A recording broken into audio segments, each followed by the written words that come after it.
महर्षि वाल्मीकि जी को कवित्व शक्ति कैसे मिली? कैसे हुए आदि कवि? आगे बढ़ने से पहले आप सभी भक्तों से विनती ही कि इन कथाओं को संपूर्ण सुना करें।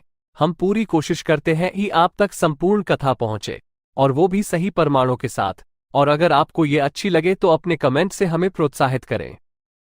अगर आप चैनल पर नए हैं तो इसे सब्सक्राइब करना ना भूलें।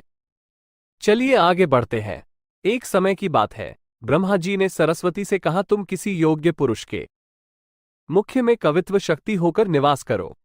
ब्रह्मा जी की आज्ञा मानकर सरस्वती योग्य पात्र की खोज में बाहर निकली। उन्होंने ऊपर के सत्यादि लोकों में भ्रमण करके देवताओं में पता लगाया तथा नीचे के सातों पातालों में घूमकर वहां के निवासियों में खोज की, किंतु कहीं भी उनको सुयोग्य पात्र नहीं मिला। इसी अनुसंधान में पूरा एक सतयुग बीत गया। तदंतर त्रेता युग के आरंभ में सरस्वती देवी भारतवर्ष में भ्रमण करने लगी। घूमते घूमते वो तमसा नदी के तीर पर पहुंची। वहां महातपस्वी महर्षि वाल्मीकि अपने शिष्यों के साथ रहते थे। वाल्मीकि उस समय अपने आश्रम के इधर उधर घूम रहे थे। इतने में ही उनकी दृष्टि एक क्रोंच पक्षी पर पड़ी, जो तत्काल ही एक व्याध के बाण से घायल हो पंख फड़फड़ाता हुआ गिरा था।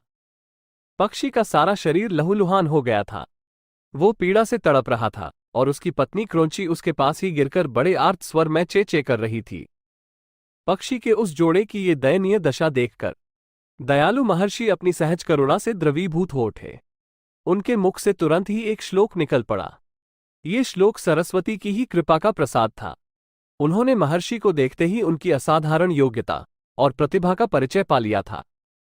उन्हीं के मुख में उन्होंने सर्वप्रथम प्रवेश किया।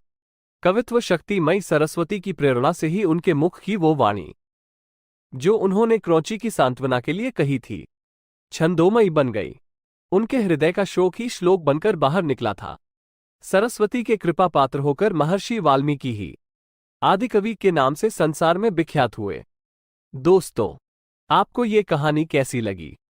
आप अपने कमेंट्स के द्वारा हमें अवश्य बताएं। ये स्टोरी पसंद आने पर लाइक और शेयर करें।